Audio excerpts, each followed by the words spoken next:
boys steal a nuclear bomb with a smile. Their only demand? That you solve their riddle.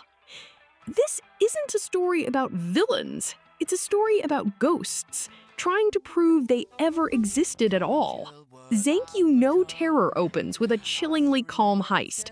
Our protagonists, Sphinx, are two teens, 9 and 12. They upload a video announcing a bomb, but there's no ransom, just a riddle. This immediately sets a unique tone. The show isn't interested in loud chaos, but the quiet, haunting question, why? It pulls you in not with explosions, but with a whisper, and I was hooked from the start. Their first act is a masterclass in controlled chaos. A bomb in the government building goes off with 0 casualties. This is their signature. Sphinx aren't murderers, they are architects of a message. This is what hooked me. The show posits that terrorism can be a desperate scream for attention in a world that has stopped listening. They don't want to burn the world down. They just want the world to remember their names. Caught in their web are 2 key people. There's Lisa Mishima, a bullied classmate who stumbles into their plan. She's a fragile human counterpoint, though her indecisiveness can be frustrating. On the other side is Kenjiro Shibazaki, a disgraced but brilliant detective. He's the only one who sees the riddles not as threats, but as a plea. This creates a fascinating battle of intellect and empathy between 2 broken generations. The early episodes are a fantastic cat and mouse game. Sphinx posts a riddle, and Shibazaki scrambles to solve it. The tension is incredible, built through intellect rather than gunfire. Director Shinichirou Watanabe frames these sequences with a cold, detached beauty, turning Tokyo into a chessboard. It's a thriller that respects your intelligence, trusting you to keep up. I found these puzzle box episodes to be the show at its absolute best. And then 5 shows up. For me, this is where the show takes a controversial turn. She's another survivor of the same program, now working for the Americans. Her arrival turns the intellectual chess match into a personal, almost cartoonish vendetta.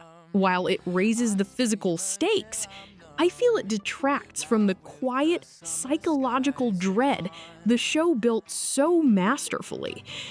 It's a jarring shift from a poignant mystery to a more generic spy thriller. But the why behind it all is where the show lands its emotional punch. We learn about the Athena Plan, a secret project to create gifted children through experimentation. 9 and 12 are its tragic results, children erased from all records. This context reframes everything. Their terrorism isn't an attack, but a desperate attempt to expose the sins of a government that created and then abandoned them.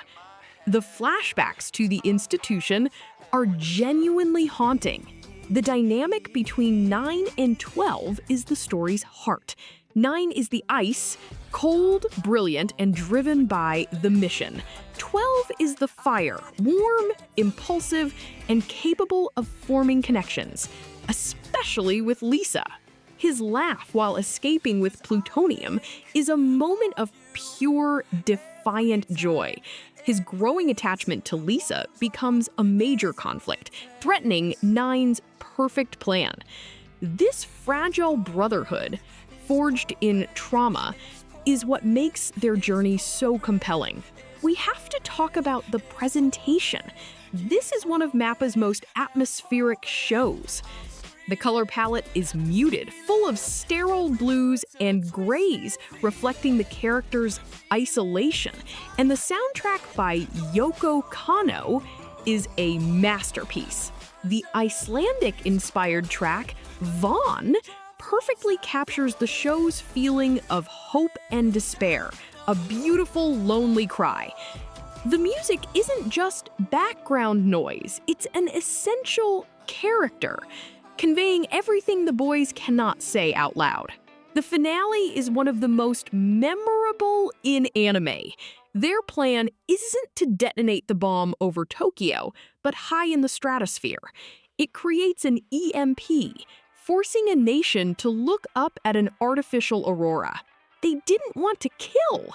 They wanted to create a light to prove they were here. Their final conversation with Shibazaki is devastating. "Remember that we lived," they said. That line absolutely broke me. So, is Zankyou no terror worth it? Absolutely. If you want a thoughtful, melancholic thriller with a powerful message, this is for you. It's a short, complete 11-episode story.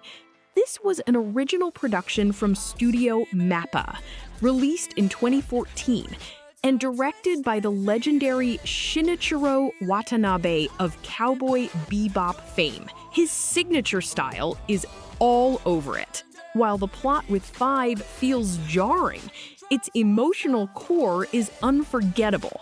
Thank you so much for watching this review on Top Screen Tales. If you enjoyed this analysis, please consider leaving a like and subscribing for more. Zankyou No Terror left a huge impression on me, and I'd love to hear your thoughts on it in the comments below.